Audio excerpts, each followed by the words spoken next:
and welcome. You're watching FYI. I'm Sonal Mehrotra Kapoor. Now, how has COVID changed, or the virus and the strain changed from 2020 versus 2021? How has it evolved?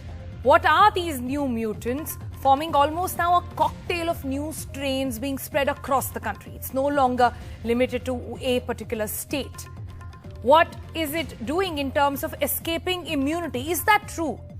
And what are the new symptoms? Also, what about blood clotting, something which is really on everybody's mind? While on FYI today, we've got a detailed explainer for you, taking you through all of that. So 2021 and 2020, we've seen a drastic difference between how COVID has evolved. So let's look at first the strains. Back in 2020, we had one virus across India. We were calling it the India strain. Cut to 2021, there is three, in fact, in addition to that one, three more variants of concern that are emerging in the country. There is specifically a UK variant of concern, a South African variant of concern, a Brazil variant of concern, and then there is the India double mutation. Let's talk about transmission. 2020, now comparatively, it was less contagious. 2021, the variants that carry mutations are making the virus more contagious, therefore causing more infections. For example, if back in 2020, there was a room filled with 20 people and one person was positive, and if all of them were sitting together and having a meal, the person would infect about 6 to 7 people. Cut to the same scenario in 2021, the same set of group of people with 20 people, one person positive, but this time with the new variant, 10 to 12 would get infected. Next up, immune response and escape this time, meaning infection that is happening despite antibodies, either acquired naturally, that is if you have COVID and you got antibodies, or through vaccine. In 2020, we did not see any immune escape mechanism happening, but in 2021, all variants and the India double mutation as well that allow the virus to escape performed immunity. Next, let's talk about vaccine efficacy. In 2020, vaccines are mostly tested against the original virus, remember. But 2021, the current data shows that South African variant is known to reduce the efficacy of all the existing vaccines. Others variant and others so far have not shown any significant impact.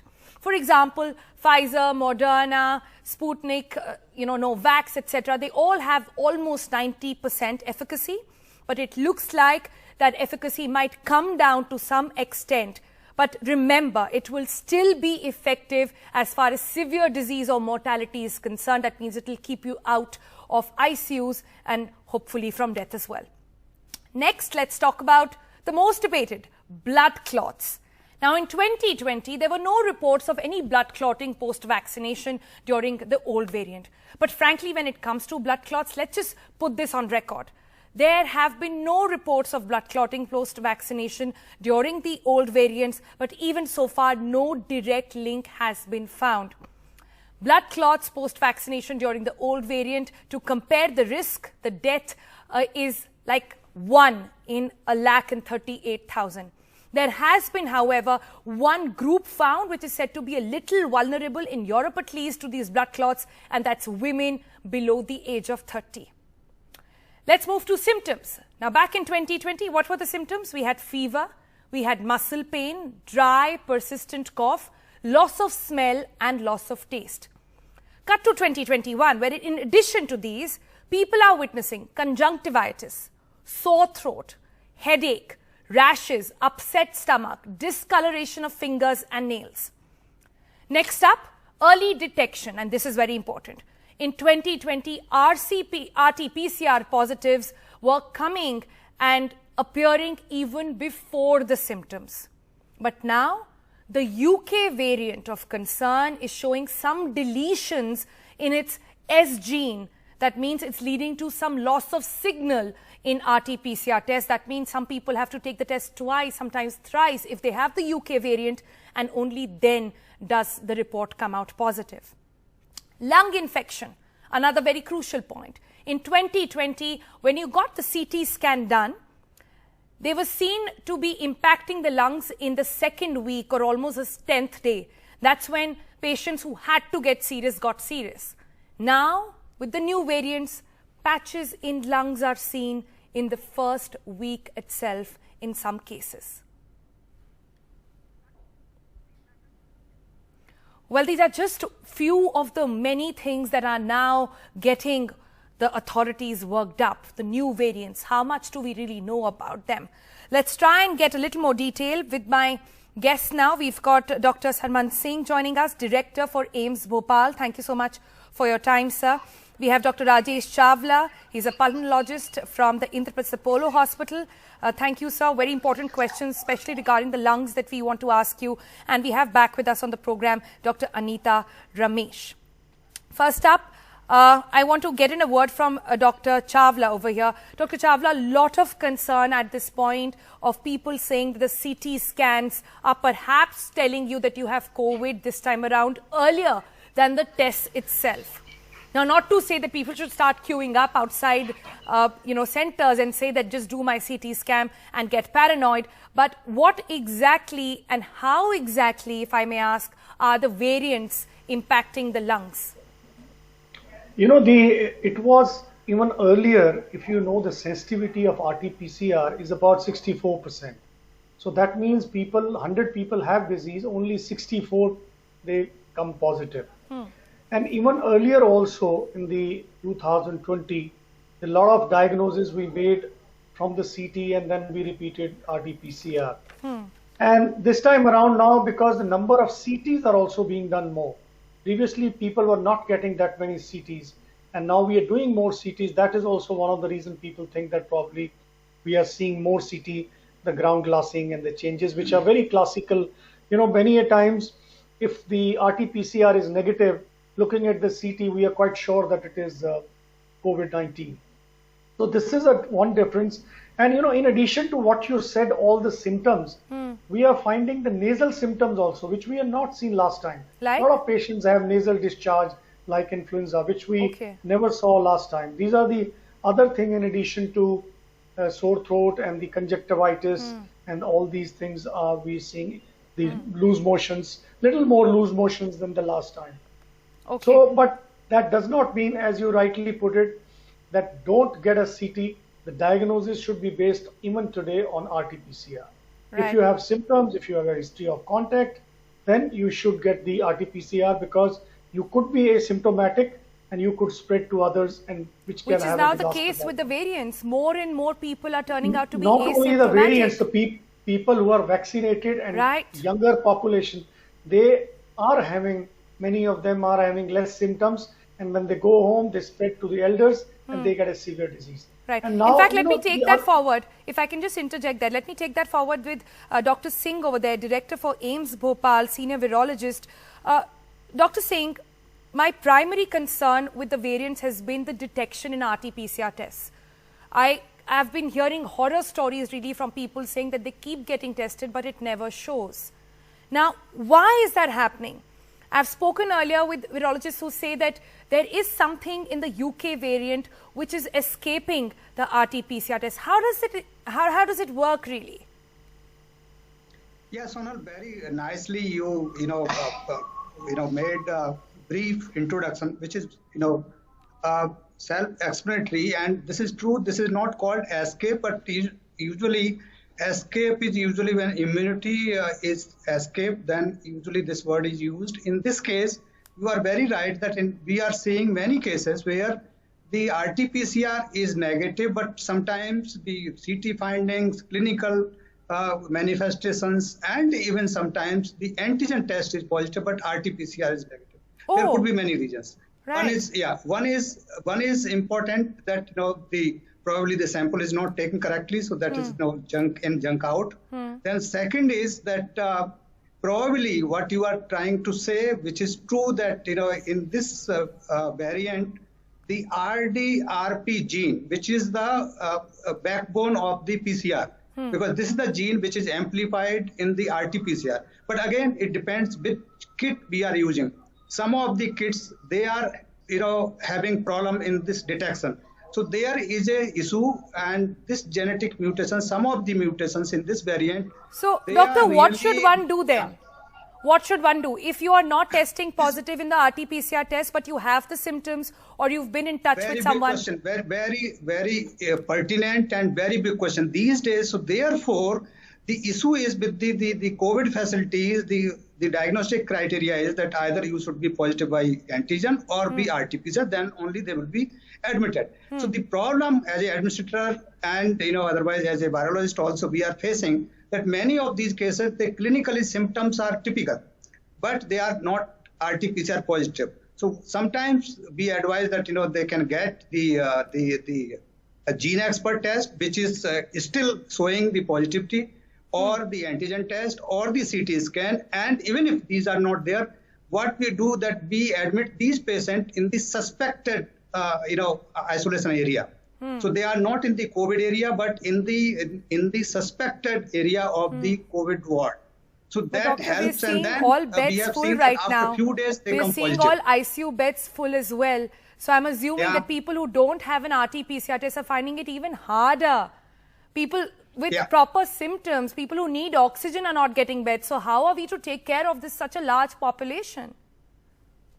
It is true. It is really creating problem, and therefore it is advised, and we follow this protocol that they are put in the ICU of the suspected cases, because ICUs are also for non-COVID also. So they are suspected ICU wards, and the ventilator, everything is there. So sometimes the manifestations are very typical, but they are not showing RT-PCR. So either we have to repeat by the antigen or the gene expert if they are having facility, or otherwise. So I think also for the viewers, really, the takeaway here is that watch out for the new symptoms that we've talked about as well. Watch out for your symptoms. Keep your doctor in loop and be aware. Awareness is the key over here. Doctors are having to adapt themselves every day, and so should we. We really have come down to a point where, the safety and security of ourselves and the family is truly in our hands right now. But on that note, let me talk about another issue which has really disturbed a lot of people. It is the issue of blood clots. Now, Johnson & Johnson also paused because of the blood clots. Dr. Anita Ramesh, your thoughts really. There is a famous quote of several doctors saying that the chances of people getting a blood clot due to a COVID vaccine is like as much as dying with a lightning. But then why is it that countries are banning it? US is banning it, putting a pause on it. The two things don't add up. Yeah, the thing is that as we know, this coronavirus last year in 2020, virus itself also has a clotting problem. So that's why low molecular weight heparin, unfractionated heparin is already a part of the treatment for any of the coronavirus patients who are admitted. So that remains with the virus and clotting. Now, we have got data that some of the vaccines are also causing clotting problems. Yes, that is the reason why the second dose has been omitted, because of the clotting problems. And if you know any elderly individual beyond 50 years, 60, there is a higher propensity to have cerebrovascular events like thrombus, hemorrhage. So that is per se there. And some of the reports are coming in, which is a real threat to all of us, showing that the post-vaccination you can get.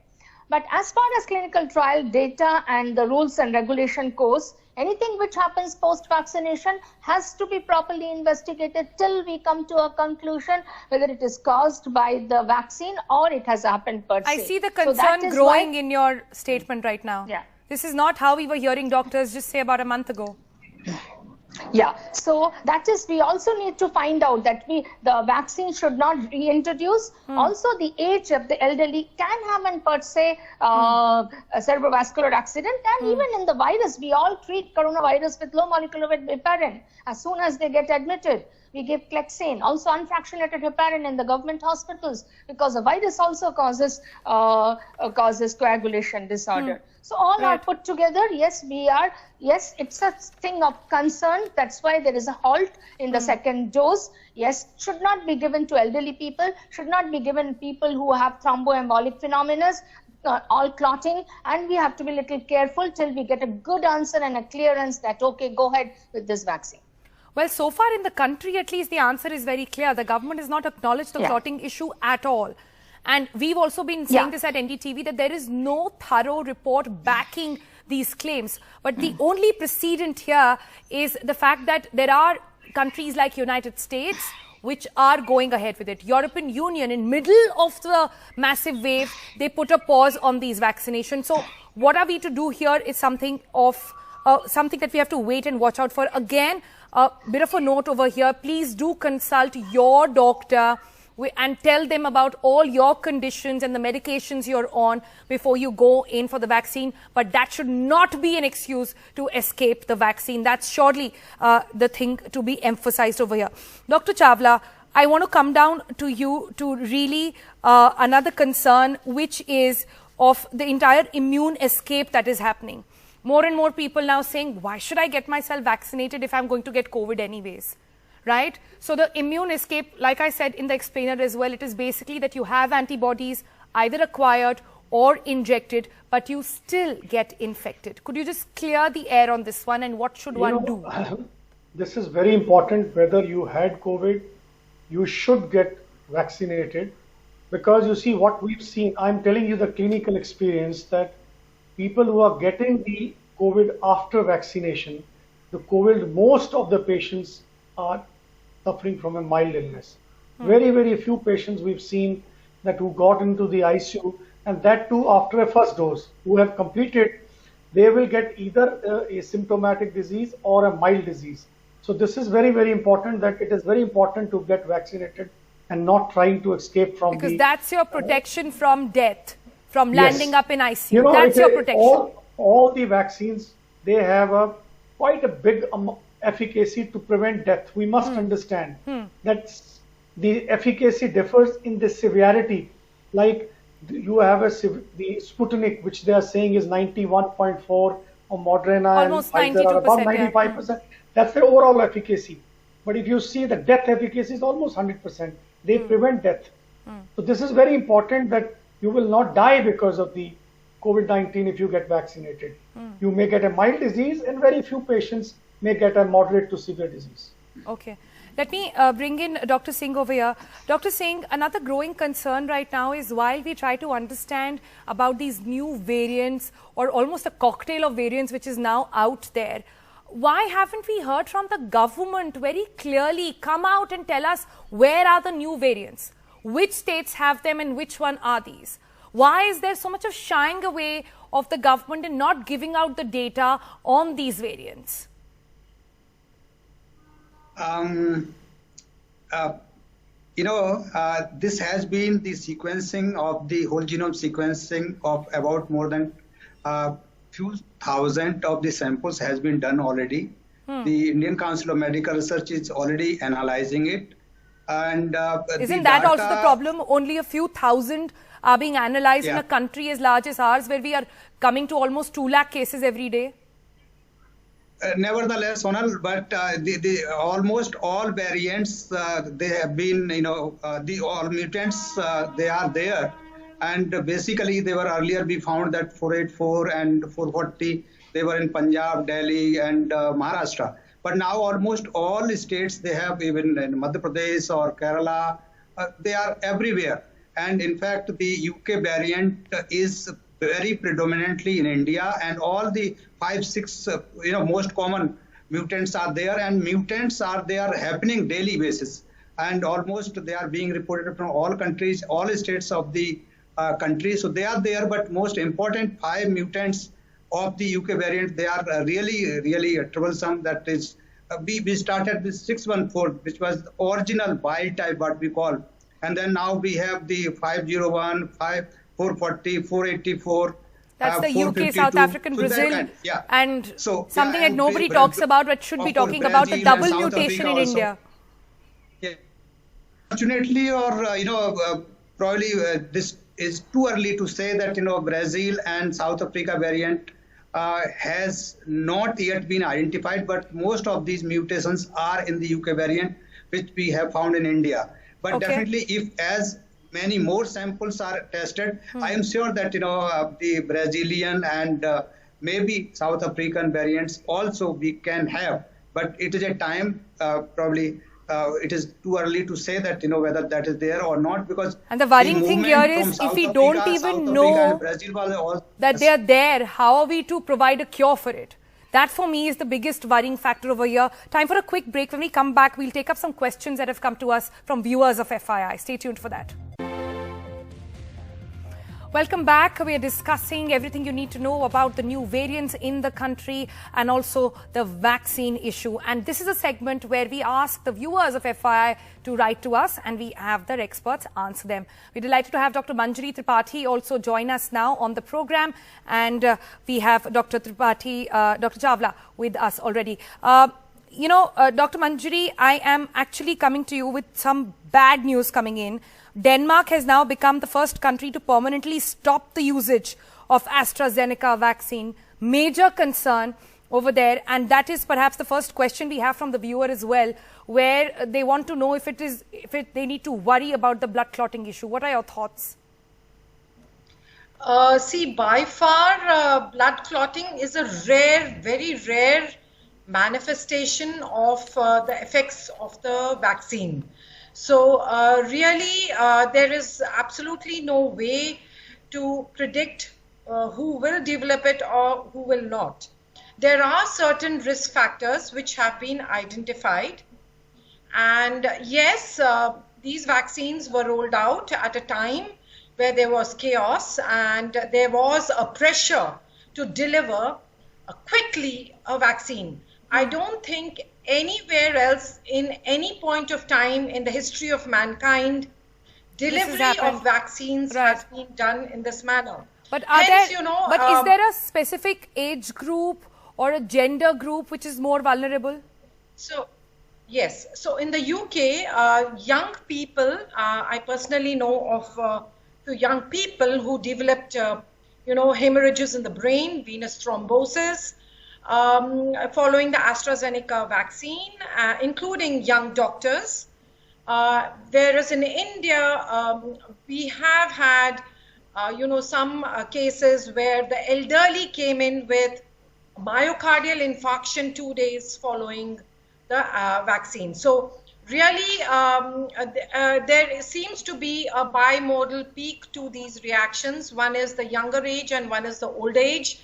I would go to say that, when we are getting vaccinated, it's very important that we believe that we are following a normal lifestyle, drinking plenty of water, because, if you are not going to if you're going to be dehydrated, then you're going to have more chances of blood clots. In addition, if you have risk factors like smoking, diabetes, hypertension, and you are on certain medications, you could be having a higher risk too. Okay. So I think, yes, there have been few observations of these, blood clots, and it is, Dr. Chawla, very quickly from you.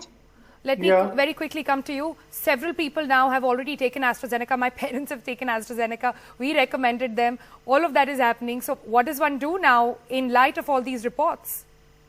First of all, don't get worried. This is a very rare disorder and it has been seen in younger. So your parents are pretty safe. So don't worry. I also have got the Covishield, and so it's a very rare disorder. Of course, they have seen this needs to be investigated further before I think they take action to stop, because it's a rare, but it can protect millions of people. So we have to be very, very careful in thinking of stopping this. Drink water. That's a good tip there. Drink water for any person. Yes, correct. I mean, because it will keep the blood fluidic and it will prevent the clotting formation. That's what. Keep yourself hydrated. Very quickly, some signs people can watch out for? What? Any signs that they can watch out for in case there is a reaction? No, it depends on the site. Like Dr. Manjari was saying, if a person has a clotting in the heart, there would be pain, or if mainly they have seen in the brain, they will have a severe headache. Okay. If somebody is having severe headache or giddiness, then he should contact the doctor and probably get a scans to really prove or disprove that whether it is anything else is there or not. All right, that was very helpful. Thank you both, Dr. Tripathi, Dr. Chawla, for joining us and sort of answering all those questions. That's it on FYI today. This was a special edition, but keep writing into us if you have any question. Just remember to post it on our social media with the hashtag FYI. We'll have the experts look into it. That's it from today. See you tomorrow. Bye-bye.